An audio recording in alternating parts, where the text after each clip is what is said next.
देखिए, मैंने कल भी आपसे बात की थी इस मुद्दे पे।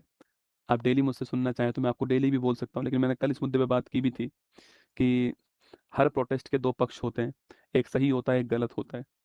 हर प्रोटेस्ट में ऐसा ही होता है। जब कोई प्रोटेस्ट दोस्तों बिना किसी नेतृत्व के किया जाएगा, तो उसके अंदर आप सभी जानते हैं कि 100 में से 90 लोग अगर सही होंगे, तो 10 लोग जो हैं, उस प्रोटेस्ट को खराब करने के लिए भी आएँगे और ऐसा ही होता है हर प्रोटेस्ट के अंदर। हर प्रोटेस्ट में ऐसा ही होता है कि 100 में से 90 लोग उस प्रोटेस्ट के लिए सच में होते हैं वहाँ पर। वो लोग हैं जो पीड़ित हैं उस समस्या से।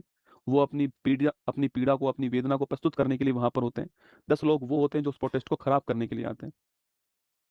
मतलब मैं ऐसा पर्सनल मानता हूँ कि एक विद्यार्थी कभी पत्थर दोस्तों नहीं फेंकेगा। एक विद्यार्थी पुलिस वालों के ऊपर हाथ नहीं उठाएगा। एक विद्यार्थी संसद की दीवार फांद के नहीं कूदेगा। आप भी ये बात मानते होंगे। आप भी एक विद्यार्थी हैं। हाँ, विद्यार्थी वहाँ पर बैठ के अनशन कर सकता है, वहाँ पर बैठ कर के बोल सकता है, गुस्सा कर सकता है, चिल्ला सकता है, पर उसको पता है कि ये सारी चीज़ें इल्लीगल हैं। उसको पता है कि ये सारी चीज़ें होने पर ये आंदोलन खराब होगा। वो ये बात जानता है। लेकिन कुछ लोग ऐसे आएँगे उस आंदोलन में जो उस आंदोलन को खराब करने का प्रयास करेंगे। अब वो किसी की तरफ से भी आ सकते हैं। अंत में दोस्तों होगा क्या? अंत में यही तो होगा ना। भाई उद्देश्य क्या था? उद्देश्य था आपको सिद्ध करना गलत। भाई स्टूडेंट को गलत सिद्ध करना ही उद्देश्य था।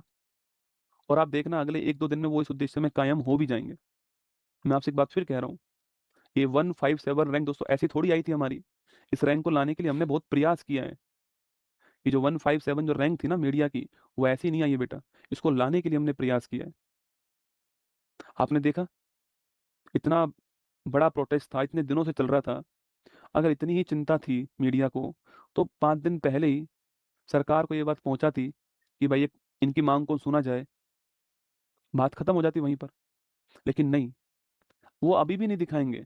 वो अभी भी उस पक्ष को दिखाएँगे जहाँ पर आपकी गलती नज़र आएगी।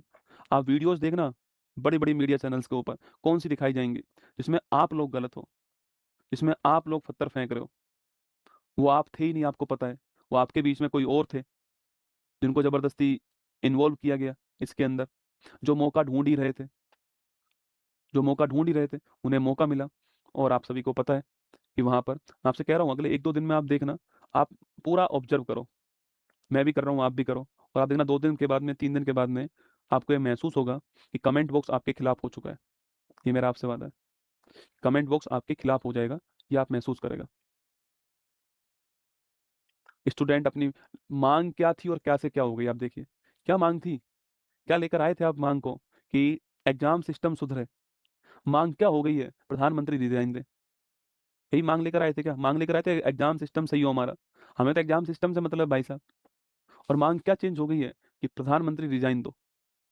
हो गई चेंज माँग, अभी और चेंज होगी। आप अपनी पढ़ाई को ध्यान में रखते हुए खूब पढ़ाई करें, ठीक है? बाकी मेरी तरफ से ऑल द बेस्ट आप सभी को और खुश रहिएगा आप सभी। ध्यान रखिए अपना और कल फिर